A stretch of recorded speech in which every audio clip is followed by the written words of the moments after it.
Hola, ¿qué tal? Soy Diego Isaías Villamiguel. Me encuentro cursando el primer cuatrimestre de licenciatura en Derecho en Univermilion modalidad en línea. La materia es Fundamentos del Derecho Romano y esta es la actividad formativa. El tema a considerar es el tema número uno, que en primera instancia nos menciona al derecho consuetudinario y al derecho no escrito. El derecho no escrito se refiere a las costumbres que que se consideraban como normas jurídicas y a pesar de que no estaban estipuladas en ningún documento oficial, estas se cumplían por consentimiento de la misma población, ya que en esta época no existía un órgano legislativo que requiera normas. Entonces, el derecho consuetudinario es el conjunto de todas esas costumbres que regían a una sociedad.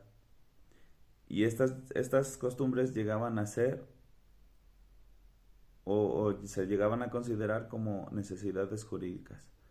Por otra parte, estaba el derecho consuetudinario y escrito, que el derecho escrito era el sistema jurídico que poseía una normatividad recogida por escrito.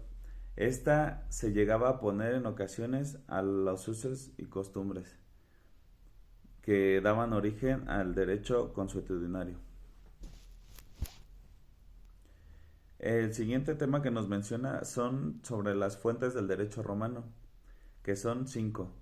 Está el derecho arcaico, derecho preclásico, derecho clásico, derecho posclásico y el derecho justiniano. En primera instancia, el derecho arcaico, dentro de esta etapa, en un inicio, la principal fuente era la costumbre, pero con el paso del tiempo y de la evolución de la ciudad, fue necesario el emitir leyes. Esta tarea de la emisión de leyes en primera instancia recayó en los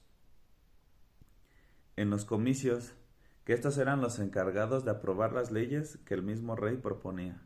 Posteriormente fueron los cónsules, donde también se requería la ratificación de los senados. Posteriormente surgió la época del derecho preclásico. Durante esta época los cónsules elaboraban un proyecto de ley, el cual debía ser aprobado por los comicios. Posteriormente, este se publicaba para obtener una aprobación de la misma población y finalmente esta debía ser ratificada por el visto bueno del Senado. También dentro de esta época, los magistrados obtuvieron mayores facultades para la creación de leyes, para, bueno, según fuera en su caso, la creación de leyes para la impartición de justicia. En esta etapa se puede considerar que se asemeja mucho al contemporáneo, ya que podemos hablar o mencionar de la división de poderes, de cómo cuando se realiza una legislación o se promulga alguna nueva reforma, es muy similar esa estructura o ese funcionamiento que tenían en esta época al de nuestra época actual, ya que en primera instancia nuestro el poder ejecutivo promulga o promueve leyes y posteriormente deben ser aprobadas por el poder legislativo y el poder judicial, que sabemos que dentro del poder legislativo están la Cámara de Diputados y la Cámara de Senadores. Y dentro del Poder Judicial se encuentra la Suprema Corte de Justicia. Entonces el Poder Ejecutivo promueve leyes, pero deben de ser aprobadas por las otras dos divisiones de poderes. Posteriormente surge la época del derecho clásico. Dentro de esta época surgieron muchos cambios. Uno de estos fue la desaparición de los comicios y ya solamente se aprobaban las leyes a propuesta o consideración del mismo príncipe. También los edictos de los magistrados perdieron importancia, y estos ya no eran generadores de derecho dentro de esta época. Al Senado se le dio la facultad legislativa y con esto se crearon las constituciones imperiales que eran de carácter obligatorio. Estas constituciones eran los mandatos que emitían la misma monarquía. Posteriormente surgió la etapa del derecho posclásico.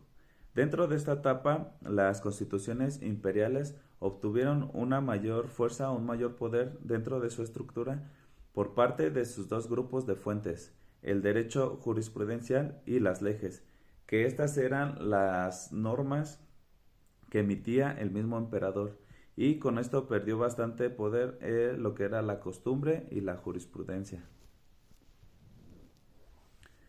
La última etapa fue la etapa del derecho justiniano. Dentro de esta etapa, el emperador Justiniano realizó una compilación estructurada como lo fue el Corpus Juris Civilis, que tenía la finalidad de la resolución de controversias. Y con esto el derecho romano se convirtió en un derecho cerrado que ya solamente se regía o se basaba en la ley escrita.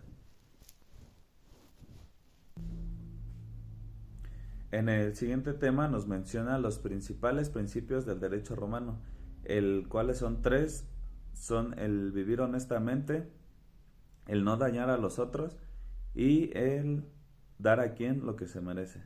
Dentro del principio de vivir honestamente, se refiere a los principios morales y lo que enmarca el precepto jurídico. Dentro de no dañar al otro es simplemente el hecho de que si tú dañas a alguien más, sabes que estás expuesto o o puedes obtener alguna sanción por realizar estas acciones. Y el dar a cada quien lo que se merece, habla de la impartición de ley. El siguiente tema es el Jus Civilis y el Jus Gentium. Dentro del Jus Civilis, este solamente era aplicado a la misma sociedad romana, excluyendo con esto a los extranjeros. A diferencia del Jus Gentium, que este era un derecho común que aplicaba en todos los pueblos, sin, sin distinción alguna de nacionalidad o, o raza. El último tema es el Jus Publicum y el Jus Privatum.